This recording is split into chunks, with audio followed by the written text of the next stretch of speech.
Bonjour à tous, je suis Guillaume de JC Neobank Banque en ligne et dans cette toute nouvelle vidéo, nous allons voir ensemble quelles sont les meilleures cartes de débit à autorisation systématique dite de contrôle de solde. Et oui, vous êtes nombreux à me demander quelle carte est la meilleure dans le domaine des contrôles de solde. Eh bien, cette vidéo, si vous souhaitez savoir quelles sont les meilleures cartes qui existent sur le contrôle de solde, eh bien, mettez un petit like et partagez et retrouvez-moi sur les réseaux sociaux. C'est parti, on y va.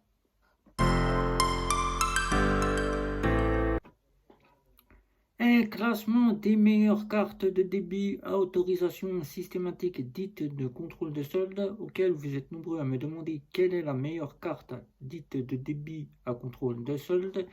Un classement que j'ai effectué ici pour vous à travers les cartes de débit à contrôle de solde que j'ai utilisées, que j'ai testées, mais aussi toutes celles que j'ai pu tester à travers les personnes qui m'entourent, celles avec lesquelles nous avons pu ensemble travailler sur ces cartes bancaires et auxquelles je vais donc vous remettre quelles sont les meilleures cartes bancaires de débit immédiat à contrôle de solde. Qu'est-ce que le débit immédiat à contrôle de solde? Le débit immédiat à contrôle de solde, c'est la toute première carte qui a existé dans les banques traditionnelles classiques, qui commence à disparaître petit à petit, qui se fait remettre au jour le jour pour devenir une carte plus accessible, donnée aux personnes qui étaient interdites bancaires, qui ne peuvent aller dans les banques et qui n'ont pas le choix que de trouver une carte qui soit préconisé pour eux, c'est-à-dire la Visa Electron, que vous allez voir ici, Visa Electron ou Maestro, Maestro qui est complètement disparu des catalogues des banques traditionnelles classiques, mais qui est encore disponible dans certaines et qui n'est plus très donné aux personnes depuis 2010, puisque 2023, la partie Mastercard a donc décidé de s'en séparer pour ne laisser place qu'à une seule carte dans leur catalogue, c'est-à-dire la Mastercard de débit à autorisation systématique. Qu'est-ce que le débit à autorisation systématique? Eh bien, tout simplement avec la Visa Electron, celle qui a ouvert le bal. Puis après, dans les années 2010-2012, quand est arrivé les domaines des fameuses FinTech et néobanques, ceux-ci ont repris les comptes qui étaient délaissés par les banques pour pouvoir en faire des comptes accessibles aux interdits bancaires.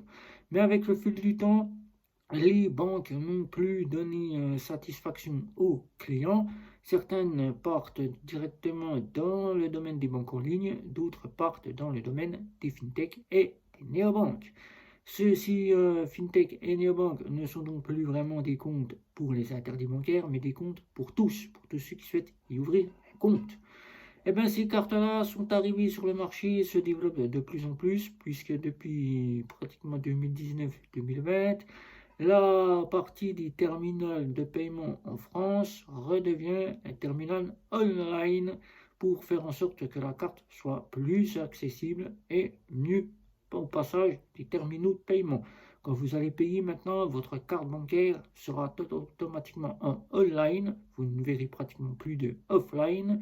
Quelquefois, l'offline pourra intervenir, mais ne sera plus la norme qui était souvent sur les terminaux de paiement, surtout le péage, le parking souterrain, puisque beaucoup se plaignaient de ne pas pouvoir prendre les péages et les parkings souterrains, surtout pour les cartes Visa Electron, qui sont d'ailleurs toujours des cartes auxquelles on ne peut toujours pas accessibles, qui ne sont toujours pas accessibles au péage et au parking souterrain, sans voir que vous pouvez le prendre si vous avez la partie sans contact. Mais si vous n'avez pas le sans contact, la carte ne fonctionnera pas au péage et au parking souterrain.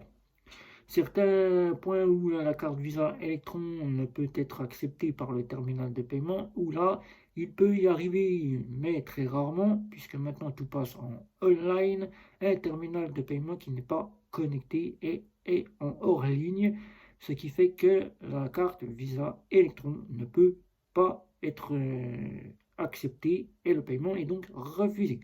Qu'est-ce que le débit immédiat à autorisation systématique dite de contrôle? Tout simplement, c'est un paiement qui se fait instantanément dès que vous passez à la caisse. C'est-à-dire que vous passez la carte dans le terminal de paiement, votre compte va être interrogé, c'est-à-dire qu'il va devoir demander si vous avez de l'argent sur votre compte, et si vous n'en avez pas, eh ben, le terminal de paiement vous dira que vous ne pouvez donc pas payer.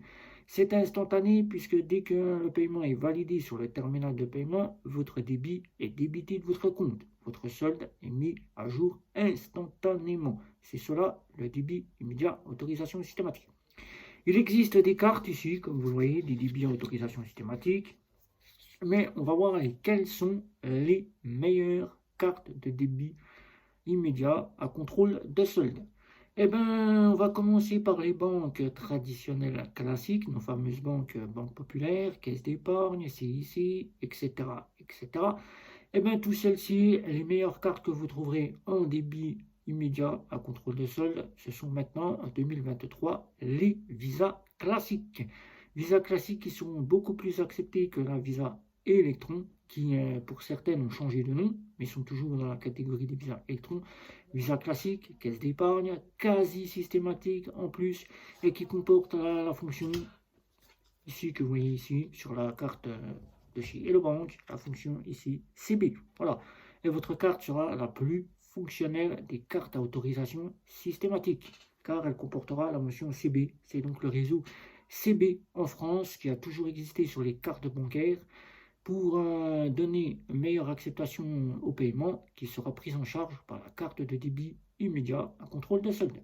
Vous ne serez donc pas refusé et vous n'aurez donc pas de problème en cas de panne du réseau Visa ou du réseau Mastercard. Vous continuerez à bénéficier des paiements, contrairement à celles qui ne disposent plus des go-badges. Ici, vous aurez une meilleure acceptation. À l'étranger, vous serez donc sur le réseau Visa et sur le réseau Mastercard et vous aurez donc une petite partie hors ligne appelée offline d'un certain montant qui sera accordé sur vos cartes que vous ne disposez pas avec la Visa Electron ou la Mastercard Maestro. Voilà. La seconde carte, c'est tout simplement la carte métal de chez Bourse-Banque, la seule et unique carte de chez Bourse-Banque qui fonctionnera parfaitement partout, qui sera la meilleure des cartes, puisqu'après avoir testé la Welcome et étant encore avec une Welcome, après avoir testé la Ultime, beaucoup de refus m'ont été donnés. La carte qui est souvent refusée dans certains points de terminaux de paiement, alors que la carte métal est beaucoup plus fonctionnelle. Carte métal auquel Bourse-Banque c'est beaucoup plus mise en avant sur cette carte que sur leur carte Welcome et sur leur carte Ultime. C'est la carte ici que vous voyez ici de Bourse-Banque. Ensuite, vous y retrouverez les cartes des fameuses banques traditionnelles classiques. Nous allons partir dans celle-ci, puisque nous allons avoir les cartes qui sont données aux jeunes, principalement les cartes comme par exemple Eco, qui fonctionnent de la même façon que les cartes électrons. Les cartes qui sont données aux jeunes, les cartes de chez Boursorama, la carte que vous voyez ici, pour le compte de chez Boursorama, pour les jeunes. Vous aurez ces cartes-là qui sont assez fonctionnelles. Et maintenant, nous allons partir dans le classement des cartes que vous attendez tous, les cartes des fameuses néobanques et des fameuses fintech.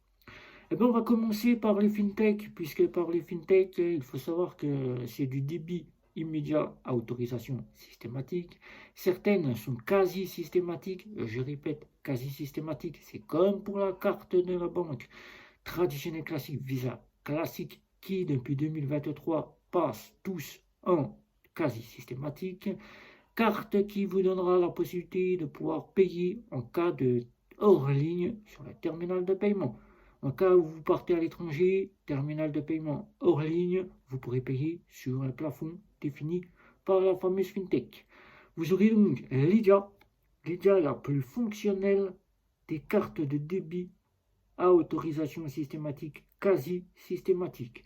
Carte que j'ai pu tester directement et je vous dis pourquoi c'est la plus fonctionnelle. Là où les sites internet ne me la prenaient généralement pas en termes de N26 ou en termes de Revolut. Là, chez Lydia, la carte fonctionne à l'équivalence d'une carte Visa classique. C'est un peu une Visa classique que vous avez. Qu'elle soit Lydia bleue ou qu'elle soit Lydia noire, la carte passe véritablement parfaitement bien. Par exemple, pour payer un prélèvement bancaire, si vous devez utiliser votre carte pour effectuer des prélèvements bancaires mensuels chez Free Mobile, les cartes de débit immédiat à autorisation systématique dite de contrôle de solde, Revolut, N26, Bunk ou encore toute autre carte qui utilise la fonction contrôle de solde ne fonctionnent pas et ne sont pas acceptées par Free Mobile, alors que la carte de chez Lydia est totalement acceptée. Là où les endroits où j'ai eu des refus sur certains sites internet, la carte Visa de chez Lydia a un fonctionnement qui fonctionne parfaitement. Elle fonctionne à la façon de chez Bourse-Banque. Donc Lydia, première carte de FinTech qui est la plus fonctionnelle par rapport à toutes ses concurrentes, même le compte Nickel qui annonce que ses cartes de débit immédiat de contrôle de solde sont les plus fonctionnelles, elles ne le sont pas puisque beaucoup de refus me sont apparus en faisant le petit test avec la carte de chez Nickel. Ensuite, nous y retrouvons donc la carte de chez iGuard. iGuard, l'une des plus fonctionnelles des cartes de débit à autorisation systématique de contrôle de solde, dite fonctionnalité infinite, je tiens à préciser ici, infinite, dite de crédit, puisqu'il faut savoir qu'elle a la fonction de crédit qui lui donne une acceptation plus conséquente par rapport à la débit immédiat à contrôle de solde. Elle a le côté autorisation de contrôle de solde et donc est une carte qui est le plus fonctionnelle.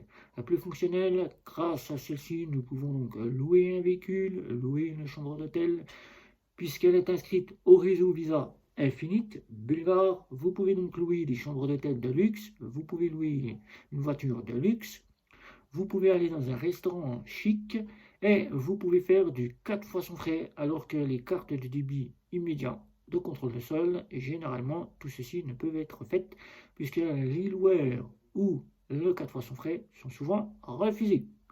Et la plus fonctionnelle qui passe véritablement partout, la dernière carte, celle la plus fonctionnelle à 99,9%, celle que tout le monde pense que c'est une néobanque qui n'a pas d'avenir, qui n'est pas au goût par rapport à sa concurrente Revolut, c'est Bunk. Bunk qui n'a pas un très beau design sur ses cartes bancaires, mais qui est la plus fonctionnelle de toutes les cartes bancaires qui existent sur le marché des débits immédiats à contrôle de solde, mis à part la Visa classique ou encore la Visa Electron grâce au GoBadge.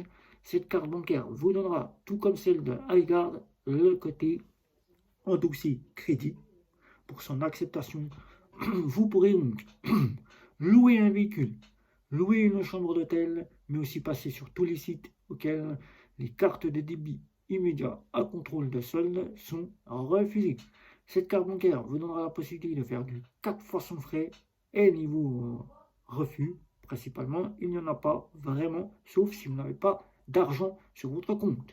Elle proposera la partie hors ligne auquel vous pourrez passer partout où le terminal de paiement est hors ligne avec 250 €. La carte est la plus fonctionnelle de toutes les cartes que vous retrouvez sur le marché des débits immédiats à autorisation systématique.